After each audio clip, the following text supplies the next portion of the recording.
Alright, what's happening, y'all? It's your boy Rico from Street Scores, and we got to talk about everything that went down in OTAs today. And there's a lot of things that went on non-football related that, of course, we have to dive into.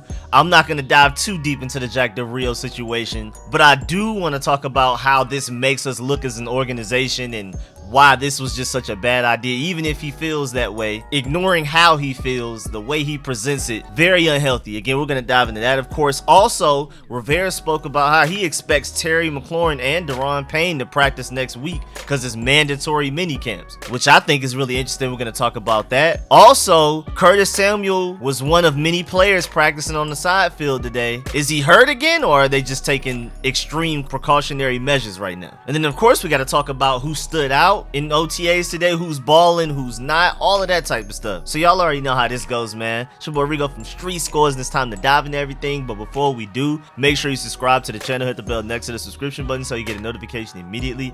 And every time I release an informative and opinionated video just like this one, just to go ahead and let y'all know, I'm working on a video that's breaking down why we should have a top 10, maybe even top 5 offensive line going into the season. I'm bringing advanced statistics and all of that. I'm also doing a why we should pay Terry McLaurin video, and I'm gonna bring a lot of advanced statistics to that as well. So make sure you pull up for that. That's basically just gonna be a big video honoring Terry McLaurin and everything he's been through and how he's been able to produce no matter what. And without further ado, man, let's get it.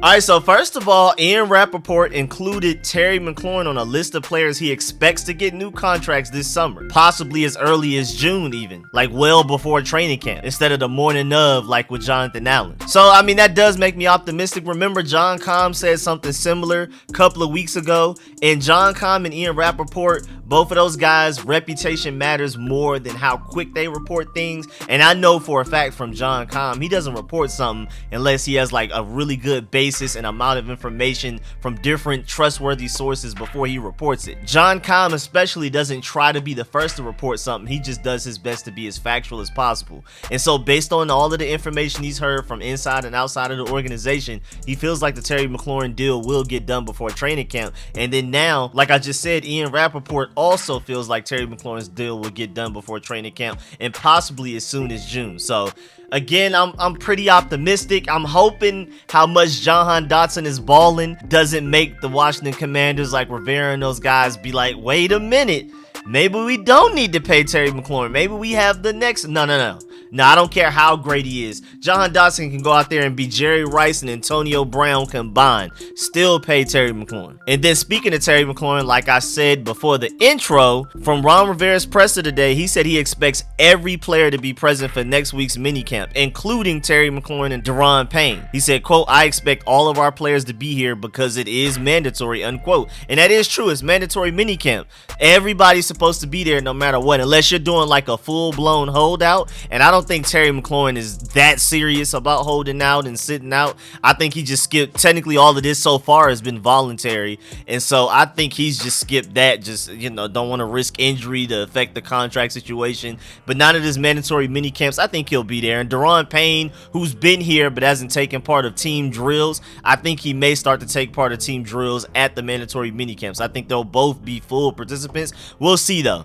But yeah, I don't think their situations are as dire or as serious or as like Baker Mayfield for the Browns. He has an excused mandatory absence because they know his situation is just terrible. He's in a really ugly situation. And then you have other guys like DK Metcalf and those type of guys that are holding out mandatory minicamps just straight up like, I'm not playing until you pay me. I don't think Terry McLaurin is that bad. And then again, I'm optimistic about the fact that we will have a deal done before training camp anyway, so I don't feel like we even need to discuss what would happen, what if we don't pay him by the time time the regular season starts, will Terry McLaurin play? I'm not really worried about that. Again, I think he will get a deal done. A big, nice, long-term extension, 22 per year plus type of thing before training camp. Honestly, I do. And now moving on to what happened in OTAs, we're going to say the Jack Del Rio stuff till later. For the side field, as far as the old, you had your typical Logan Thomas with a knee injury, Chase Roulier with his fibula injury, Tyler Larson with his Achilles injury, defensive end Jacob Panajwik. And then as far as new, you had Antonio Gibson,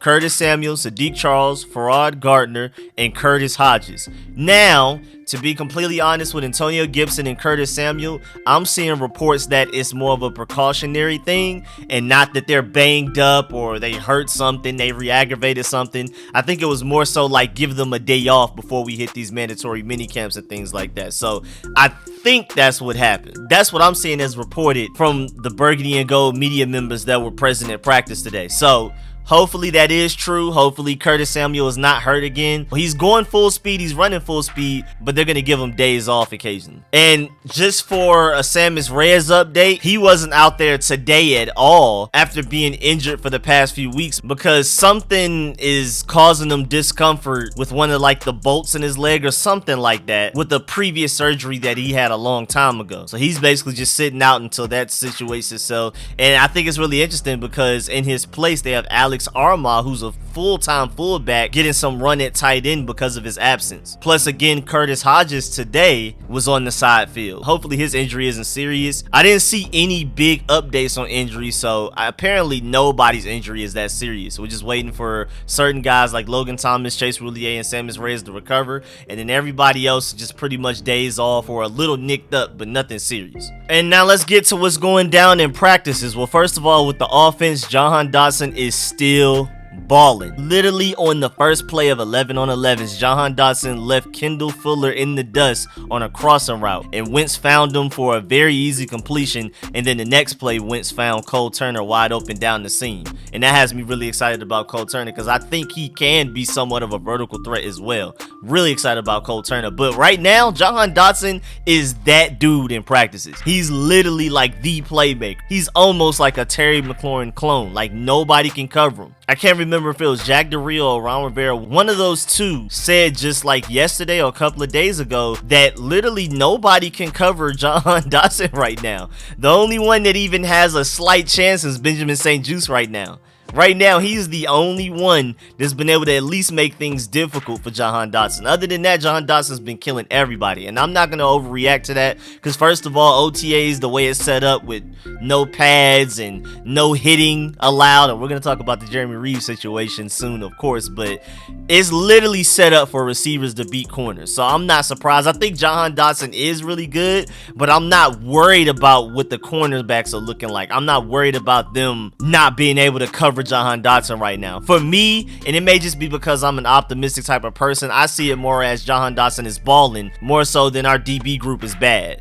I mean, Logan Paulson even talked about it on Craig Hoffman's podcast. And basically right now, secondary-wise, our best combination is when you go Bobby McCain as one of your safeties, Cameron Curl in the box as basically your strong safety Buffalo nickel, and Benjamin St-Juste as your slot corner. Of course, with William Jackson and Kendall Fuller on the outsides. That's been our most consistent and best secondary combination right now by far, as reported by Logan Paulson. But again, the most important part is that Benjamin St-Juste, it sounds like him in the slot is actually working out very well. Because my worry with him being in the slot, even though his RAS score, his athletic testing shows that he has elite short area quickness, on film, it just seemed like he was the type of guy that he's better suited outside so he doesn't have to cover everything. When you're on the outside, you have the boundary, you have the out of bounds as an extra defender, essentially. You just got to stop the receiver from going the other way. You don't have to cover them the entire width of the field. And so that's what I was worried about as far as Benjamin St-Juste. I know he's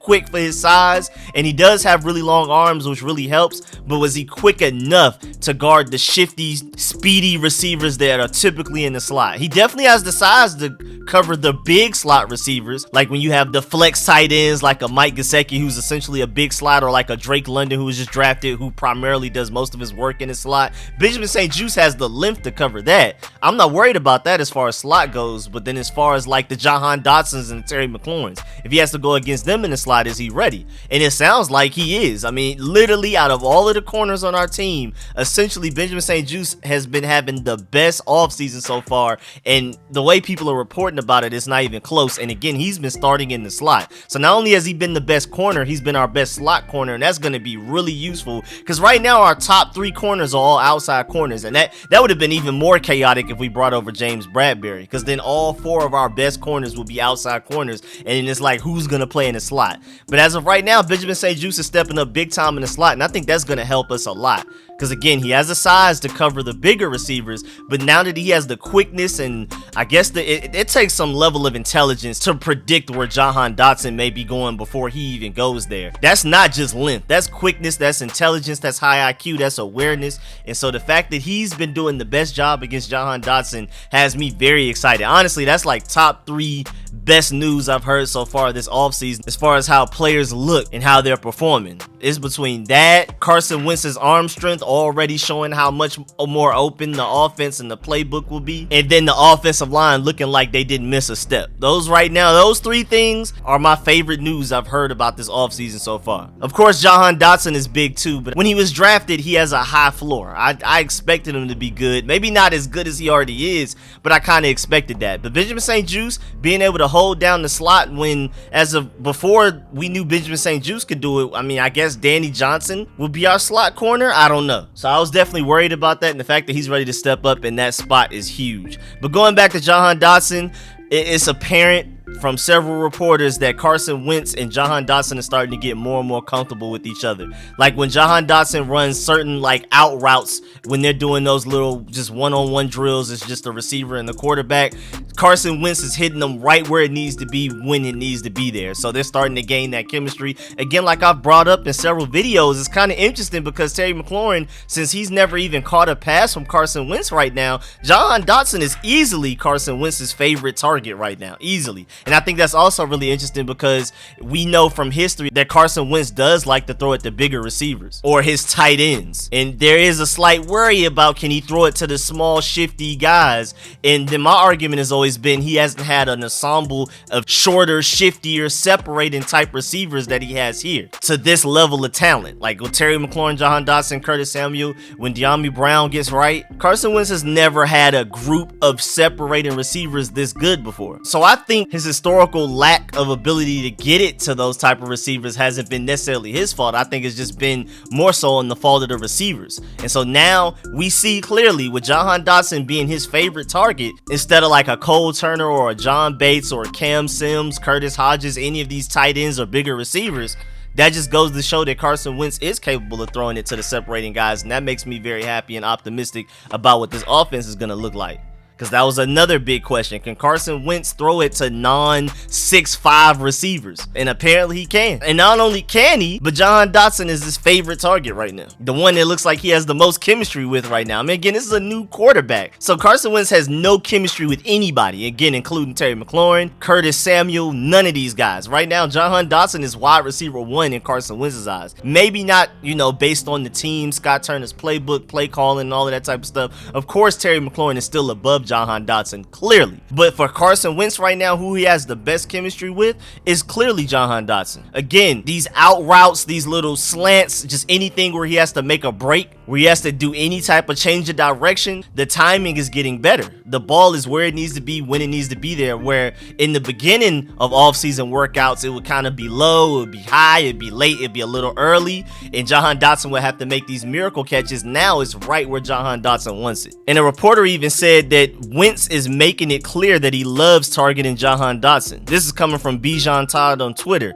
He said each play they've both been on the field, Dotson has been at least semi-open and has gotten starting to look. And then Jonathan Allen, of course the face of the franchise, said, quote, "That boy doesn't drop anything," unquote. I mean, he was super excited, all smiles, when they asked him about Jahan Dotson. So it's the separating, it's the no corner can really keep up with him except for kind of Benjamin St-Juste. Again, he's still been winning against Benjamin St-Juste, but Benjamin St-Juste is the only corner really holding his own against Jahan Dotson so far, according to multiple reports and multiple sources. So man, hey, he may end up looking like a steal at 19th overall. We'll see though. And then speaking of Carson Wentz, threw another interception, 2-minute drill, threw it to Kendall Fuller again. So that's 2 interceptions that Kendall Fuller has on Carson Wentz already. And of course the defense went crazy. But that just goes to show that Carson Wentz, he's been better than quarterbacks we've had here in previous years, but he's also had his bad moments. He hasn't been perfect, but overall his arm strength shows. Again, players, coaches, reporters, media members, everybody is infatuated with how much his arm strength is going to open up the playbook. Scott Turner even said that now we can literally utilize 100% of the playbook. Logan Paulson said he's never felt the field this open before. We can beat teams deep now. We can utilize the entire field. And then also I mentioned Cole Turner a little earlier. He had a nice one-handed catch, so that's another one-handed catch. He's had multiple of those so far in off-season workouts. Also Antonio Gandy Golden, another one-handed catch from him. And in the clip, when you actually look at him practicing, he definitely looks bigger. I mean, I already reported a couple of videos ago that Antonio Gandy Golden has gained quite a bit of weight, and he actually looks like a tight end out there, kind of like a Ricky Seals-Jones built tight end. Of course, not like a Gronk or a John Bates build, but he does look like a tight end. He's not that same little skinny, tall, lanky guy that he used to be. And again, he had a nice one-handed catch from Taylor Heineke. And speaking of Taylor Heineke, he had a great 50-yard bomb to Markin Michel, who had 2 defenders trailing him on the play, and Taylor Heineke hit him in stride. So it seems like Taylor Heineke's been struggling overall throughout this offseason, but today he had a really good day. Carson Wentz has been the better quarterback throughout this offseason, but he did have an interception today, even though he also has some good plays as well. And I haven't really heard people talk about Sam Howell as far as today's practices go, so I guess he wasn't too impressive, but also wasn't terrible. He's just learning. Again, I'm definitely expecting throughout this regular season, Carson Wentz is your starter, as long as everybody's healthy, and Taylor Heineke's your backup. Sam Howell is going to be a third stringer, maybe not even active some games. Also, special teams drills wise, when it came to catching punts, you had Jahan Dotson, Dax Milne, you had Alec Erickson, who we literally brought over to replace DeAndre Carter, so I think he's going to end up winning that return spot unless somebody else can do it. You had Jaquez Ezzard, who I'm rooting for. He's from Atlanta, so I'm definitely rooting for him. My boy Ed Oliver, if y'all somehow aren't already subscribed to him, make sure you subscribe to him. He compared Jaquez Ezzard to basically when Steven Sims was really good, so that has me really excited about him. And then McGowan was also out there catching punts, so we'll see, man. If Jaquez Ezzard is explosive enough, maybe he can take Alex Erickson's spot. We'll see. And even with Jahan Dotson fielding punts, I think he's going to be too vital to the offense for them to even risk it, so we'll see. And speaking of receivers that return punts and was vital to the offense, Deshaun Jackson, and I know Carson Wentz was able to get the ball to Deshaun Jackson at one point in time, but it wasn't like Terry McLaurin get open on every route on a route tree type of thing. Deshaun Jackson was more so killing people deep. I mean, he can kind of kill people everywhere, but the reason I'm so excited about Jahan Dotson and Terry McLaurin is that they're more Antonio Brown play style type of guys that I'm really excited about Carson Wentz being able to throw to those guys. But who knows, man, maybe Jahan Dotson gets used like a Deshaun Jackson. Deep threat, able to get open underneath when necessary, and a returner. But again, I don't think they're going to risk it with him. I think there's a reason they signed Alec Erickson. There's a reason we brought in Jaquez Ezzard. We're going to let those two guys, to me, I think those guys are the leading candidates for returners. Of course, Dax Milne would be a nice option because you also have him here to be a slot receiver, whereas Alex Erickson, I don't see him really contributing on offense at all. You would literally be taking up an entire roster spot just as a pure returner. That's it. Maybe Jaquez Ezzard, if he's really what Steven Sims was when he was good, maybe he could contribute as a receiver and a returner. But Dax Milne, you already know that he's quite likely to make this roster as a backup slot receiver. So if he can be the returner, that opens up a roster spot. But again, I'm rooting for Jaquez Ezzard, so we'll see. And then other notes, J.D. McKissic was out there catching passes from Carson Wentz. So I'm liking the fact that we've seen some instances in practice where Carson Wentz is willing to dump it off to J.D. McKissic and not force it deep down the field. That was one big worry that I had about Carson Wentz when we got him. You know, is he going to be willing to dump it off to the running back instead of forcing it in the triple coverage like he likes to do? So we'll see. I mean, he's doing it in practice. We'll see if he actually does it in the regular season. Also, Derek Forrest apparently is really shining in practices. P. Haley tweeted out that Derek Gotcha Forrest made a sudden break on a ball from Wentz and tips it up to Cole Holcomb, who came down with the pick. And that was after Kendall Fuller got Wentz. So Carson Wentz had 2 interceptions today. And P. Haley basically said that it was a hell of a read by Derek Forrest. And then Ben Standig added to that and said Forrest stood out for me defending some throws the previous 2 weeks. Some valleys with those peaks, but he's making plays after essentially a redshirt rookie season at safety. So Derek Forrest is stepping up big time right now. And Percy Butler looks like he's ultimately just going to end up being more of like a Bobby McCain type player. Logan Paulson worded it as he's basically going to be the post safety. He's going to be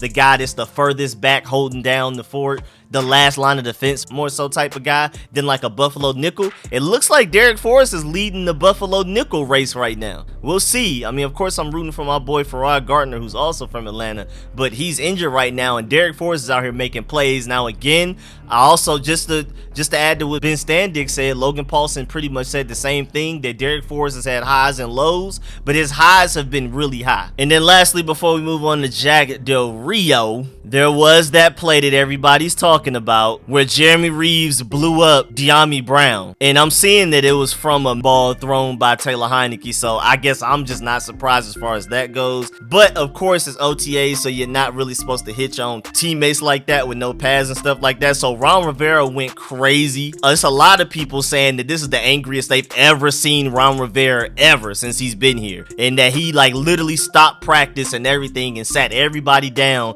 and went on a whole rant about discipline and all of that type of stuff. So man, I feel sorry for you, Jeremy Reeves. I'm not gonna lie, you shouldn't have hit him like that, but man, I mean, Rivera apparently said the F word like at least 12 times. I mean, again, it's the angriest people have ever seen Ron Rivera since he's been here. He literally stopped practice, made everybody stop, and just delivered a full-blown rant about how we're a team, you need to do things our way and stuff like that. And honestly, I mean, according to Pete Haley and a few others, this basically saying that overall, like in a regular game setting, that wasn't a dirty hit. It's just the fact that it's OTAs and you're not supposed to hit your guys while y'all don't have pads and things like that. But in a regular season game, like that hit would have been perfectly fine, perfectly legal. But Dyami Brown was dazed a little bit, so he walked off by himself, but he may not practice the rest of this week type of thing, but hopefully he's good. But that takes me to the Jack Del Rio thing. And of course, as many of y'all may know by now, he called what happened on January 6th a dust up at the Capitol and all of that type of stuff. Again, I'm not going to dive into the whole context of what he's talking about. We're not going to dive into all of that. I just want to talk about how this affects the Washington Commanders moving forward and why this whole thing is so stupid. The fact that he's on Twitter arguing with people, and then the fact that he doubled down on it in interviews today, and why I'm looking at Ron Rivera crazy a little bit. First of all, from his quote, he said, I can realistically look at it. I can look at images on the TV. People's livelihoods are being destroyed. Businesses are being burned down. No problem. And then we have a dust up at the Capitol, nothing burned down, and we're gonna make that a major deal, unquote. And to me, I think the funniest part about the whole thing is the fact that he said we, and then we have a dust up. What does that mean? Like, what do you mean by that? What do you mean by we had a dust up? Was he there in spirit? I'm so confused. But okay, so my main thing, again, we're just gonna ignore basically what he's talking about. I'm not gonna dive into that because y'all should obviously know where I stand there. But to me, and I think the Jeremy Reeves situation makes it even funnier, because there's no way that Rivera, like, discipline is his whole thing. Like, when in doubt, I'm not the best strategist, I'm not the best clock manager, I'm not like an offensive genius, I'm delegating defensive duties to Jack Del Rio. Like, really, all I'm truly bringing to this team right now, my calling card is discipline. And so you get on Jeremy Reeves for this hit, you go on an entire rant where you're spazzing for minutes and dropping F-bombs over and over again, but then you have your defensive coordinator, who's the least disciplined coordinator in the NFL right now. He said bite these on Twitter. Was that not addressed? and now you have this where he's just speaking out against all kinds of stuff and saying all types of craziness. So I just think it's really ironic that Ron Rivera's whole thing is discipline. And you're on Jeremy Reeves for this hit, but apparently, I don't know, maybe behind closed doors you're on Jack Del Rio and we don't know it, but whatever you're doing is not working. Because if anything, it's only getting worse. Also, I hate when Jack Del Rio says that, he always says none of the players seem to have a problem with what I say, but to me, I think honestly the biggest problem with that is that the only player on the entire defense that even has maybe enough job security to truly say something about it,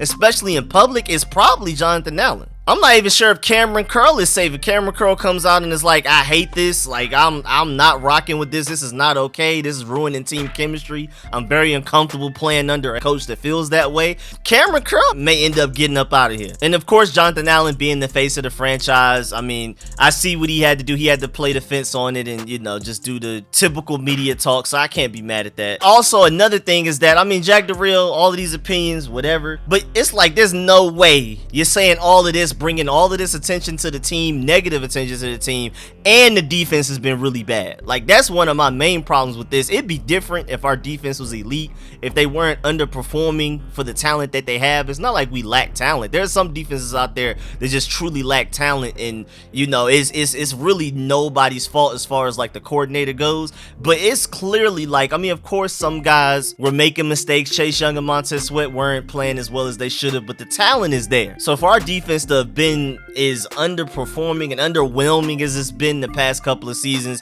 there's just no way that this isn't a distraction, because we have nothing else to look at. It's not like we can talk about how great the defense is, so of course this is a big distraction. And JP Finlay put it very well. He said on Twitter, everyone has a right to say what they want, but this team is trying so hard to change everything, literally everything, and then this beyond unnecessary. And that's a good point. Like, again, whether you agree or disagree with what he's got to say, to come out and say stuff like this in public, in Twitter, double down on it in public, in an interview, when we're trying to do everything to change the image of this team and trying to be more inclusive and things like that, and to literally go the direct opposite way out loud. Why? Like, honestly, why? Ron Rivera, Jason Wright, all of these guys are trying their hardest to clean up the PR for this team, and you just, I mean, behind Dan Snyder and everything he got going on, all the scandals, all of the losing we've had going on, not making the playoffs, all of that type of stuff, bringing over Carson Wentz, of course, that was heavily scrutinized by a lot of people. And then just to add to that, here comes Jack Del Rio just to make sure we're in the news again. And honestly, I mean, this may be bad enough. I don't think it will be, but I would keep a lookout for Chris Harris, because Chris Harris has been getting interviews for defensive coordinator jobs around the NFL. I mean, literally, the Eagles just tried to hire him as defensive coordinator last offseason. So, hey, it's not like we don't have a guy to replace Jack Del Rio on roster already, just in case if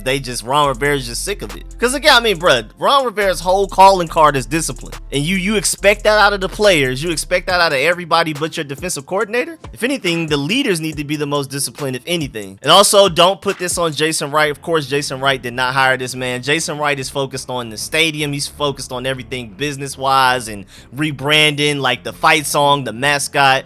He has nothing to do with Jack Del Rio, so do not bring Jason Wright in this at all. And for me, I just hate it because we're already known as like the racist team, like even before I was born, which is why there are so many Cowboys fans that were born and raised in the DMV area. And so now Jack Del Rio, I mean, I literally tweeted this out, is basically trying to scare off a whole nother generation. We had like a nice middle where we were winning like in the 90s, early 2000s.